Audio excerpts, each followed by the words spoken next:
Introduzione.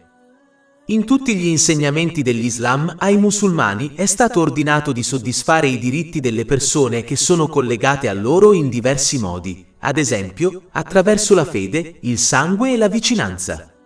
Pertanto questo libro discuterà alcuni di questi doveri, in modo che i musulmani possano sforzarsi di mantenere questi legami in modi graditi ad Allah, l'Eccelso, in modo che possano raggiungere un carattere nobile. Legami che uniscono. Parenti. Il primo gruppo di persone verso cui bisogna far valere i propri diritti sono i parenti. Mantenere i legami di parentela è un aspetto vitale dell'Islam che non può essere abbandonato se si desidera il successo in entrambi i mondi. Un vero segno della propria fede non è passare tutto il giorno ad adorare Allah, l'Eccelso, in una moschea, ma è adempiere ai diritti di Allah, l'Eccelso, e adempiere ai diritti della creazione. Uno dei diritti più importanti della creazione è sostenere i legami di parentela. Si può fingere pietà vestendosi islamicamente, ma non si può ingannare Allah, l'Eccelso. Quando ci si volta, le pagine della storia osserveranno sempre che i pieti servitori di Allah, l'Eccelso, mantennero i loro legami di parentela. Anche quando i loro parenti li maltrattavano, rispondevano comunque con gentilezza. Capitolo 41 Fussilat, versetto 34. E non sono uguali la buona azione e la cattiva. Respingiti il male con quella fazione che è migliore, e allora colui che tra te e lui è inimicizia diventerà come se fosse un amico devoto. In un hadith trovato nel Sahih Muslim, numero 6525, il santo profeta Mohammed, pace e benedizioni su di lui, consigliò che Allah, l'Esaltato, aiuterà sempre colui che si sforza di mantenere i propri legami di parentela anche se i propri parenti rendono le cose difficili per loro. Rispondere bene con bene non è speciale, mentre rispondere bene al male è il segno di un credente sincero. Il primo comportamento si vede persino negli animali.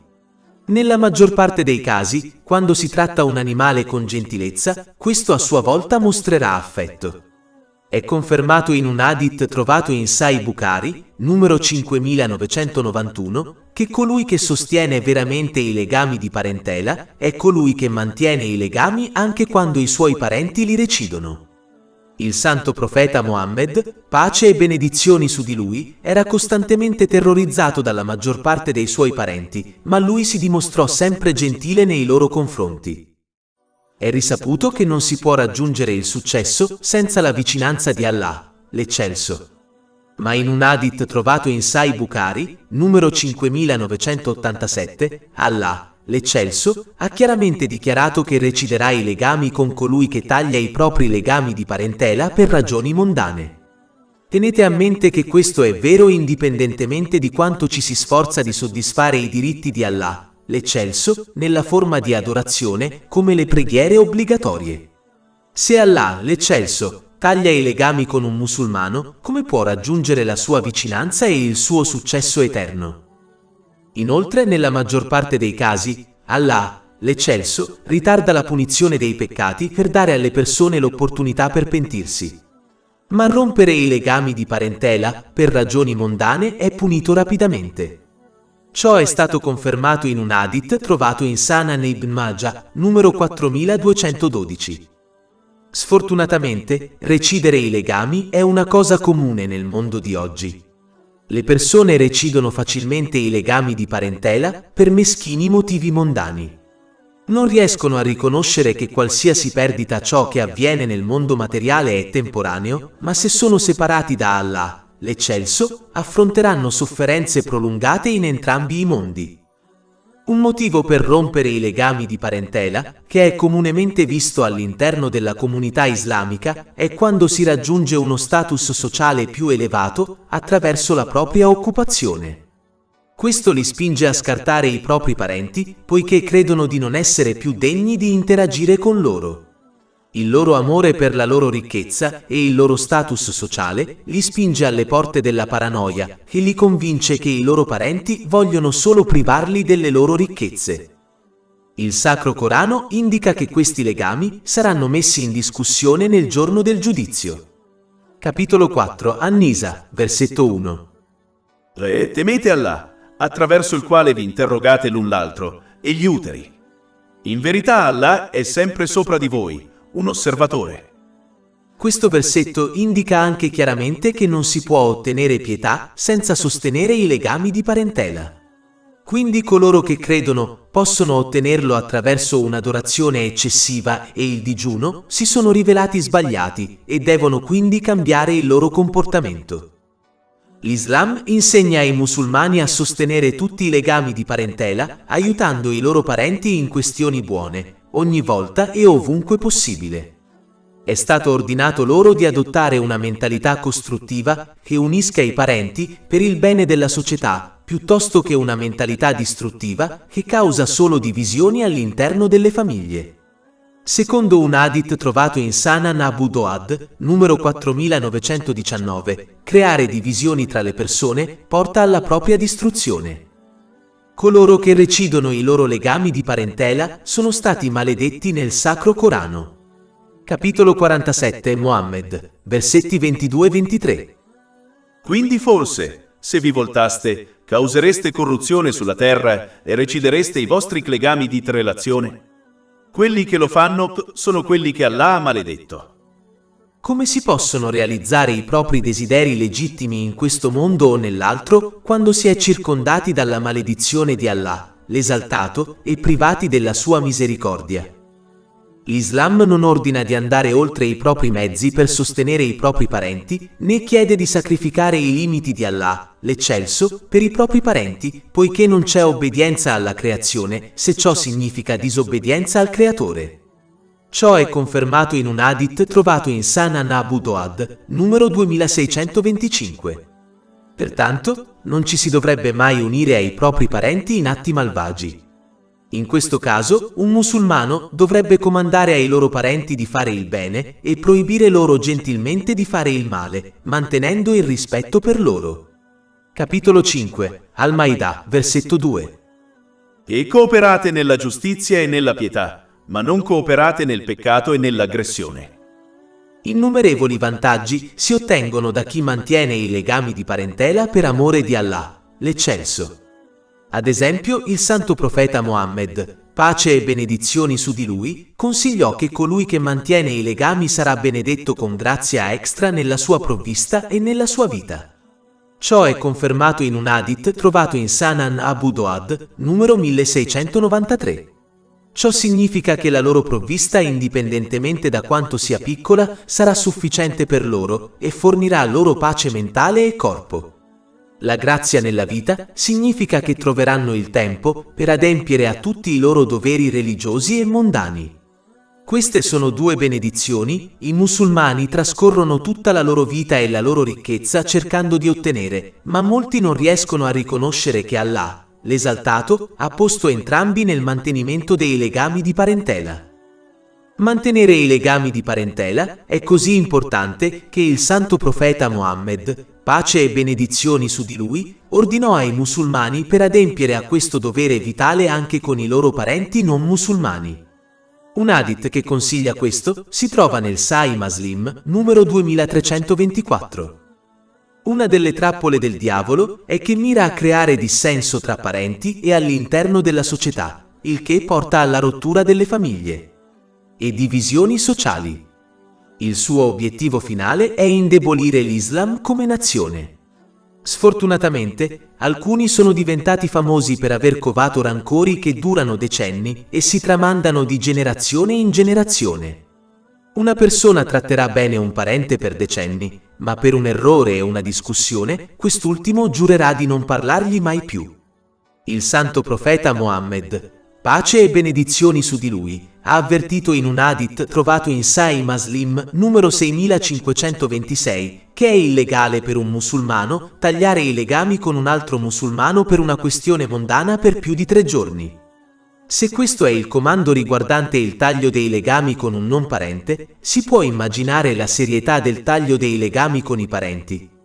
Questa domanda è stata risolta in Sahih Bukhari, numero 5984. Il santo profeta Mohammed, pace e benedizioni su di lui, ha dichiarato che colui che taglia i legami con un parente per ragioni mondane non entrerà in paradiso. Bisogna riflettere sui versetti e gli hadith che discutono questo importante argomento e rendersi conto che se dopo decenni di peccati, Allah, l'Eccelso, non chiude le sue porte o i collegamenti dei servitori con le persone, perché le persone voltano così facilmente le spalle ai loro parenti per piccole questioni mondane. Questo deve cambiare se si desidera che la propria connessione con Allah, l'Eccelso, rimanga intatta. Musulmani. I successivi legami importanti che tutti i musulmani dovrebbero mantenere sono i legami con gli altri musulmani. Questo vale per tutti i musulmani, indipendentemente dal fatto che siano imparentati o meno e che si conoscano o meno.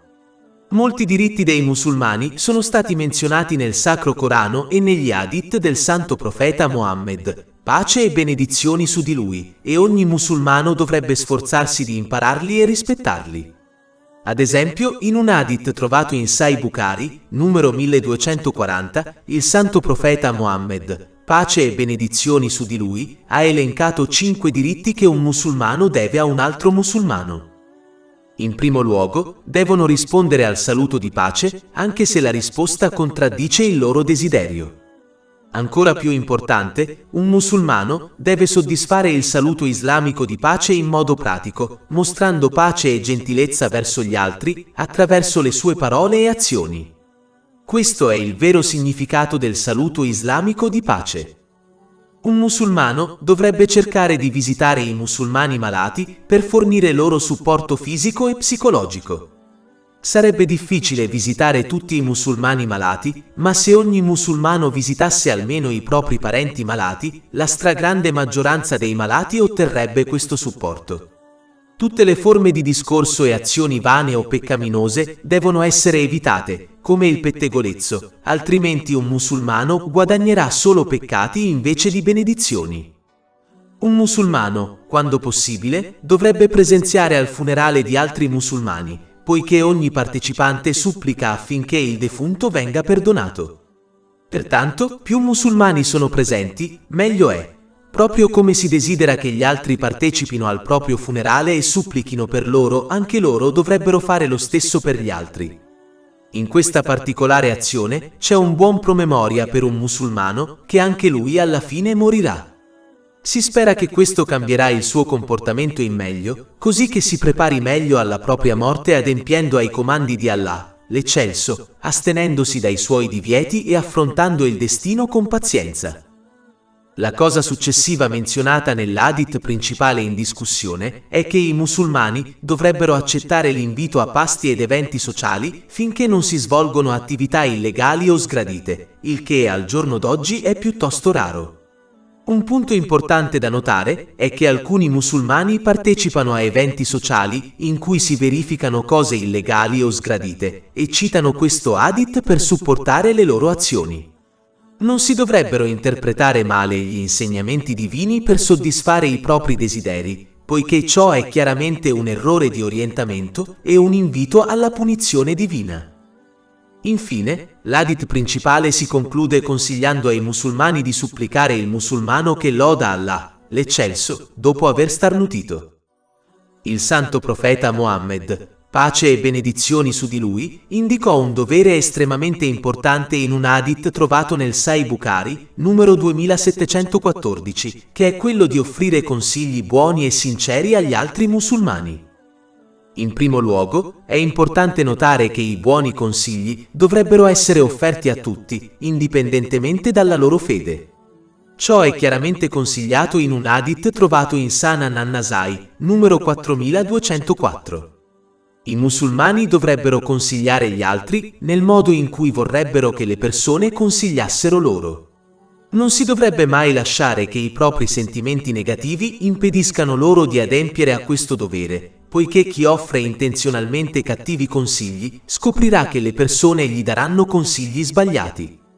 Offrire consigli sinceri è così importante che, come menzionato in un hadith trovato in Jami' Tirmidhi, numero 1925, il Santo Profeta Mohammed, pace e benedizioni su di lui, avrebbe preso un impegno dalle persone per adempiere a questo dovere insieme all'adempimento dei doveri obbligatori come la preghiera. Il fatto che consigliare sinceramente gli altri sia stato inserito tra questi doveri obbligatori ne evidenzia l'importanza.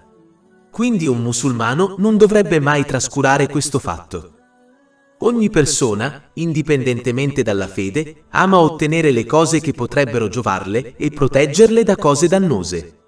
Il santo profeta Mohammed, pace e benedizioni su di lui, ha chiaramente dichiarato in un hadith trovato in Jami' at-Tirmidhi, numero 2515, che una persona non può essere un vero credente finché non ama per gli altri musulmani ciò che ama per se stesso. Questo dovrebbe essere dimostrato attraverso le proprie azioni, sforzandosi di garantire che gli altri ottengano quelle cose che amano per se stessi con qualsiasi mezzo a loro disposizione. Un musulmano non dovrebbe semplicemente affermarlo attraverso le proprie parole. Un altro diritto che hanno tutti i musulmani è che si dovrebbe supplicare sinceramente per loro. Questo è un aspetto dell'essere misericordiosi gli uni con gli altri che è stato menzionato nel Sacro Corano. Capitolo 48, Al-Fat, versetto 29. Maometto è il messaggero di Allah, e coloro che sono con lui sono misericordiosi tra loro. Infatti, quando un musulmano supplica per un altro, ne trae beneficio lui stesso. Secondo un hadith trovato nel Sahih Muslim, numero 6927, quando un musulmano supplica segretamente per altri musulmani, un angelo supplica per loro. Un altro diritto importante è che un musulmano dovrebbe amare e odiare per gli altri musulmani ciò che ama e odia per se stesso. Infatti, il santo profeta Mohammed, pace e benedizioni su di lui, ha reso questa una condizione di sincera fede in un hadith trovato in Jami' at-Tirmidhi, numero 2515. Un musulmano dovrebbe essere felice della gioia legittima di un altro musulmano e sperare che duri per lui. Dovrebbe rattristarsi quando un altro musulmano affronta una difficoltà e aiutarlo a superarla, anche se è solo una supplica per conto suo. Questo è il motivo per cui il santo profeta Mohammed, pace e benedizioni su di lui, ha consigliato in un hadith trovato in Sahih Bukhari, numero 6011, che i musulmani sono come un corpo. Se una parte del corpo è malata, il resto del corpo condivide il dolore. Un musulmano non dovrebbe mai causare danni ingiustificati a un altro musulmano o non musulmano attraverso le sue parole o azioni, poiché questa è la vera definizione di musulmano data dal santo profeta Mohammed, pace e benedizioni su di lui, in un hadith trovato in Jami' at-Tirmidhi, numero 2627. Infatti, proteggere le persone dai propri danni è un atto di carità che una persona fa a se stessa. Questo è stato consigliato in un hadith trovato in Sahih Muslim, numero 250. Questo è un atto di carità verso se stessi, poiché li protegge dalla punizione di Allah, l'esaltato. I diritti degli altri musulmani includono la rimozione di qualsiasi ostacolo dal loro cammino. Ciò include ostacoli fisici e ostacoli figurativi che possono causare loro danni. Infatti, un hadith trovato nel Sahih Muslim, numero 6670, consiglia che a una persona verrà concesso il paradiso per aver rimosso un albero che bloccava il cammino utilizzato dai suoi compagni musulmani. È un diritto di un musulmano che altri musulmani lo aiutino quando è oppresso con qualsiasi mezzo necessario, come l'aiuto finanziario, e aiutare quei musulmani che commettono oppressione avvertendoli delle conseguenze di questo comportamento. Ciò è confermato in un hadith trovato in Sahih Bukhari, numero 6952. È importante notare che il consiglio dovrebbe essere dato solo se il consigliere è al sicuro dal danno dell'oppressore. A un musulmano non è permesso di recidere i legami con un altro musulmano per più di 3 giorni per una ragione mondana. Ciò è stato chiarito in molti hadith come quello trovato in Jami' at-Tirmidhi, numero 1932. Allontanarsi da un altro musulmano in questo modo è un problema così serio che il santo profeta Mohammed, pace e benedizioni su di lui, una volta avvertì in un hadith trovato in Sunan ibn Majah, numero 1740, che Allah, l'esaltato, perdona tutti i musulmani ogni lunedì e giovedì eccetto coloro che hanno abbandonato un altro musulmano finché non si riconciliano. Un altro diritto è che un musulmano non dovrebbe comportarsi in modo arrogante con altri musulmani. Invece, dovrebbe dimostrare umiltà, che porta sempre all'affetto e alla diffusione dell'amore all'interno della società. Questo è stato consigliato in un hadith trovato in Sunan Abu Dawud, numero 4895. Al contrario, arroganza e orgoglio portano solo a barriere sociali e segregazione delle società. Se un musulmano viene trattato con arroganza, non dovrebbe rispondere allo stesso modo, invece dovrebbe mantenere pazienza e perdono. In effetti, essere umili verso gli altri, indipendentemente dal loro status sociale, è una caratteristica del santo profeta Mohammed, pace e benedizioni su di lui. Come consigliato in un hadith trovato in Sunan an-Nasai, numero 1415, non avrebbe mai disprezzato il camminare con i poveri e i bisognosi per soddisfare i loro bisogni. È importante per un musulmano non prestare mai attenzione alle voci o ai pettegolezzi su altri musulmani, poiché nella maggior parte dei casi sono completamente falsi o contengono alcuni fatti mescolati a molta finzione. In molti casi, anche la verità è stata distorta fuori dal contesto per soddisfare i desideri malvagi di qualcuno. Un musulmano dovrebbe ignorare ciò che è stato detto e consigliare al pettegolo di pentirsi sinceramente. Non dovrebbe mai ripetere il pettegolezzo ad altri né menzionare il pettegolo ad altri. Nascondendo questo, dovrebbe sperare che Allah, l'Eccelso, nasconda i suoi difetti in entrambi i mondi. Questo è stato consigliato in un hadith trovato in Jami' at-Tirmidhi, numero 1930. Inoltre, un musulmano non dovrebbe mai sparlare o calunniare altri musulmani, poiché questo è un peccato grave. Infatti, un hadith trovato nel Sahih Muslim, numero 290, avverte che il portatore di dicerie non entrerà in paradiso. È dovere di un musulmano impegnarsi, con i propri mezzi, per aiutare altri musulmani da qualsiasi difficoltà. È confermato in un hadith trovato in Sunan Ibn Majah, numero 225, che chiunque lo faccia sarà sollevato da una difficoltà nel giorno del giudizio. Lo stesso hadith consiglia che chiunque alleggerisca il peso finanziario di un altro musulmano, Allah, l'Eccelso, lo solleverà in entrambi i mondi.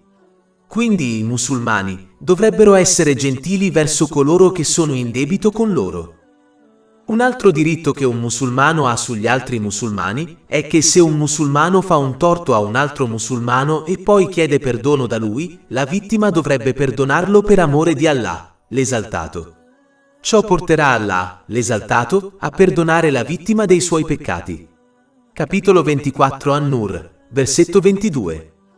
E lasciate che perdonino e trascurino. Non vorreste che Allah vi perdoni.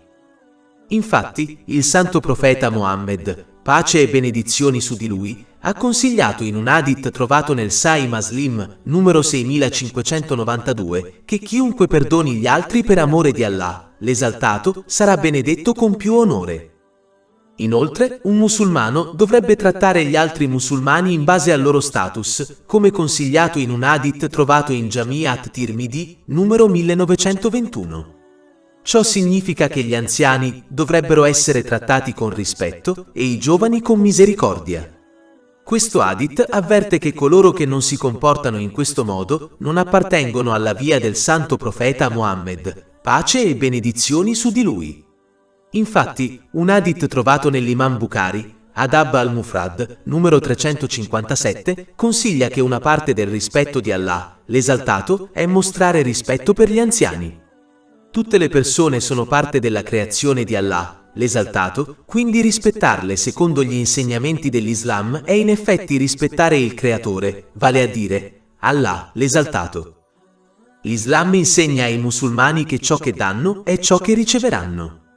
Secondo un hadith trovato in Jami' at-Tirmidhi, numero 2022, quando un giovane onora e rispetta una persona anziana a causa della sua età, Allah, l'Eccelso, nominerà qualcuno che lo onori se e quando raggiungerà l'età avanzata.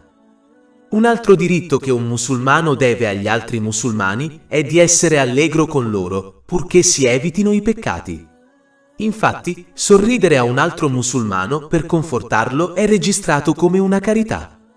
Ciò è stato confermato in un hadith trovato in Jami' at-Tirmidhi, numero 1956.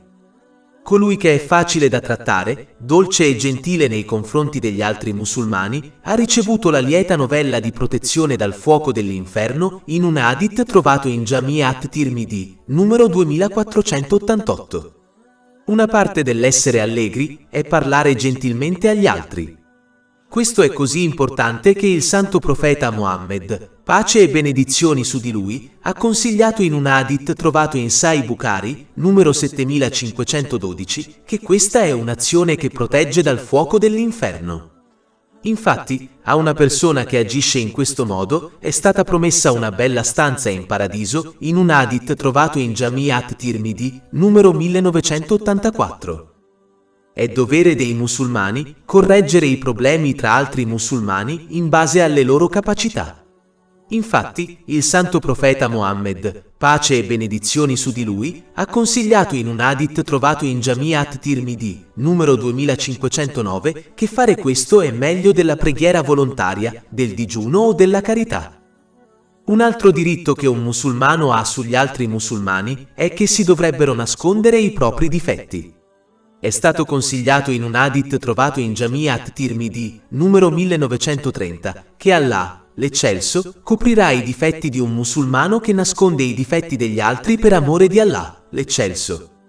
Un hadith trovato in Sunan Ibn Majah, numero 2546, avverte che chiunque esponga i difetti degli altri avrà i propri difetti esposti da Allah, l'Eccelso. Ciò non significa che un musulmano debba ignorare i peccati degli altri, ma significa che dovrebbe consigliare gentilmente e privatamente il peccatore di pentirsi sinceramente e di non menzionare il suo peccato agli altri. Anche se un musulmano desidera insegnare agli altri a non commettere un peccato simile, dovrebbe seguire la tradizione del santo profeta Muhammad, pace e benedizioni su di lui, e consigliare gli altri senza nominare le persone. Un esempio di ciò è registrato in un hadith trovato in Sahih Bukhari, numero 6979. Un musulmano dovrebbe quindi nascondere i difetti degli altri, proprio come Allah, l'esaltato, nasconde i loro difetti e gli errori di tutti gli altri. Un musulmano dovrebbe sempre evitare qualsiasi situazione che causi sospetto e dubbio nella mente degli altri musulmani. Questo per proteggerli dai peccati che altri che sono sospettosi potrebbero commettere, come maldicenza e calunnia. Estendere questa protezione ad altri musulmani fa parte dell'amare il bene per loro, proprio come si ama il bene per se stessi. In un hadith trovato in Sahih Bukhari, numero 3101, il santo profeta Muhammad, pace e benedizioni su di lui, una volta incontrò sua moglie durante la notte. Nello stesso momento due compagni, che Allah sia soddisfatto di loro, camminarono frettolosamente. Il santo profeta Muhammad, pace e benedizioni su di lui, li chiamò e gli informò che stava incontrando sua moglie e non una donna sconosciuta.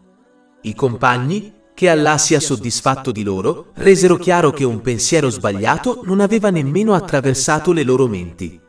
Il santo profeta Muhammad, pace e benedizioni su di lui, rispose in questo modo solo per insegnare a tutti i musulmani che è necessario chiarire qualsiasi attività che potrebbe essere considerata sospetta, al fine di proteggere i pensieri degli altri musulmani.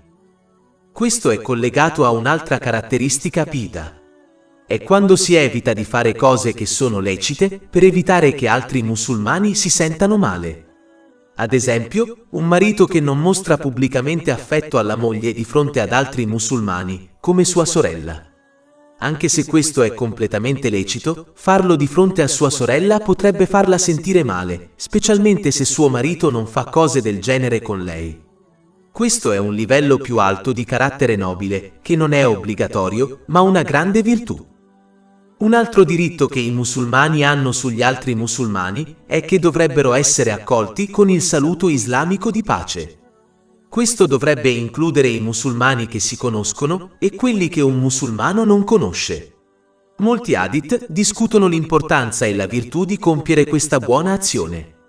Ad esempio, un hadith trovato in Sunan Ibn Majah, numero 68, collega la diffusione del saluto di pace ad altri musulmani all'ottenimento dell'ingresso in paradiso. Capitolo 4, An-Nisa, versetto 86. E quando vi salutano con un saluto, salutate a vostra volta con uno migliore, o almeno ricambiateti in modo simile. Un hadith trovato in Jami' at-Tirmidhi, numero 2706, consiglia a un musulmano di porgere il saluto di pace quando incontra un altro musulmano e quando lo lascia. È importante notare che il saluto islamico di pace è un'indicazione che un musulmano non dovrebbe solo accogliere un musulmano con parole pacifiche, ma deve mantenere parole gentili durante ogni conversazione. Inoltre, questa diffusione della pace dovrebbe essere mostrata attraverso le azioni di un musulmano, non solo con le parole. Questo è il vero significato dell'estendere il saluto islamico di pace agli altri. Un musulmano dovrebbe anche seguire la tradizione del santo profeta Mohammed, pace e benedizioni su di lui, stringendo la mano ad altri musulmani quando estendono loro il saluto di pace. Infatti, i musulmani che fanno questo ed evitano qualsiasi peccato durante la loro conversazione avranno i loro peccati minori perdonati prima di separarsi. Ciò è confermato in un hadith trovato in Sunan Abu Dawud, numero 5212. È un dovere di tutti i musulmani difendere i diritti degli altri musulmani il più possibile senza commettere peccati o danneggiare se stessi. Ad esempio, dovrebbero proteggere l'onore degli altri musulmani che viene spesso violato alle loro spalle sotto forma di maldicenza e calunnia. Infatti, il santo profeta Mohammed, pace e benedizioni su di lui, ha consigliato in un hadith trovato in Jami' at-Tirmidhi, numero 1931, che chiunque protegga l'onore di un altro musulmano sarà protetto dal fuoco dell'inferno nel giorno del giudizio. Se un altro musulmano mostra cattive maniere, è dovere degli altri musulmani mantenere buone maniere con lui. Inoltre, dovrebbero consigliarlo in privato per cambiare il suo carattere in meglio. Farlo in pubblico può portare al suo imbarazzo ed è dovere di un musulmano non mettere in imbarazzo altri musulmani. Inoltre, una persona che è imbarazzata avrà più probabilità di arrabbiarsi e quindi sarà meno propensa ad accettare il buon consiglio che le è stato dato. Il bisognoso. I prossimi legami che tutti i musulmani devono mantenere e di cui devono soddisfare i diritti sono i bisognosi o coloro che sono considerati socialmente deboli, come orfani e vedove. I musulmani devono sostenerli in ogni modo possibile. Un aspetto di questo supporto è la donazione all'ente di beneficenza obbligatorio, se è un obbligo per loro.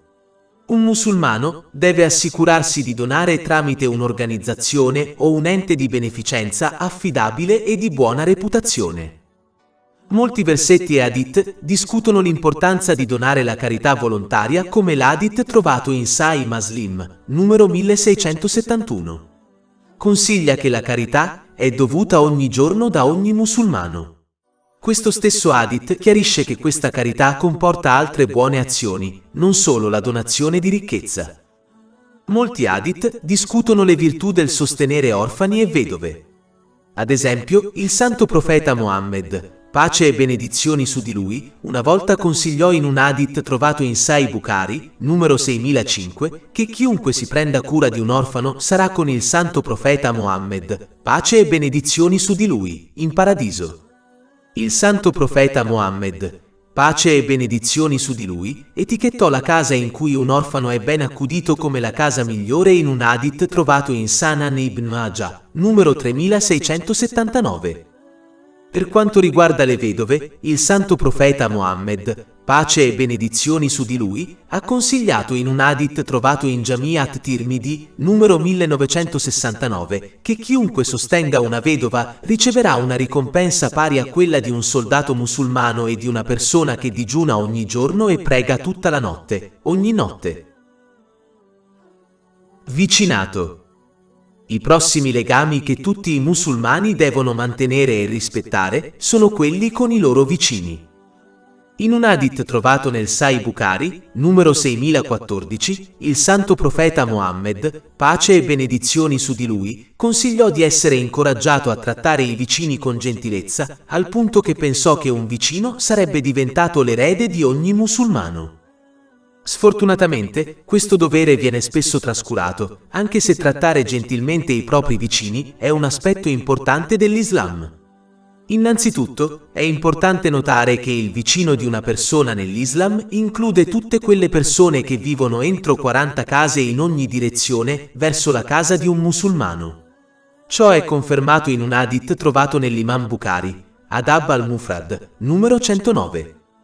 Il santo profeta Mohammed, pace e benedizioni su di lui, una volta collegò la fede in Allah, l'Eccelso, e nel giorno del giudizio al trattare gentilmente un vicino in un hadith trovato in Sahih Muslim, numero 174. Questo hadith da solo è sufficiente a indicare la serietà del trattare gentilmente i vicini. Un hadith trovato in Adab al-Mufrad, numero 119 dell'Imam Bukhari, avverte che una donna che adempisse ai suoi doveri obbligatori e offrisse molta adorazione volontaria sarebbe andata all'inferno perché maltrattava i suoi vicini attraverso le sue parole. Se questo è il caso di chi danneggia il suo vicino attraverso le parole, si può immaginare la serietà del danneggiare fisicamente il proprio vicino. Un musulmano deve essere paziente quando viene maltrattato dal suo vicino. Infatti, un musulmano dovrebbe trattarlo gentilmente in casi come questo. Ripagare il bene con il bene non è difficile. Un buon vicino è colui che ripaga il male con il bene. Un musulmano dovrebbe rispettare lo spazio privato della proprietà del vicino, ma allo stesso tempo salutarlo e offrirgli aiuto senza essere troppo invadente. Dovrebbe essere supportato da qualsiasi mezzo a disposizione di una persona, come il supporto finanziario o emotivo. Un musulmano dovrebbe sempre nascondere i difetti dei propri vicini. Chi nasconde i difetti degli altri avrà i propri difetti nascosti da Allah, l'Esaltato. E chi espone i difetti degli altri, Allah, l'Esaltato, esporrà i loro difetti e li disonorerà pubblicamente. Ciò è confermato in un hadith trovato in Sunan Abu Dawud, numero 4880. Conclusione. Questo libro ha discusso molti diritti che i musulmani devono ad altri gruppi di persone. È quindi fondamentale per i musulmani agire in base a questi insegnamenti, poiché senza di essi la fede di un musulmano non sarà mai completa. A questo proposito, la fede può essere composta da due metà. La prima è l'adempimento dei diritti di Allah, l'Eccelso. La seconda metà è l'adempimento dei diritti delle persone. Pertanto, la fede di un musulmano sarà completa solo quando adempirà entrambe le metà. Oltre 400 ebook, audiolibri, infografiche, podcast e blog gratuiti disponibili sul nostro sito web www.sheikhpod.com.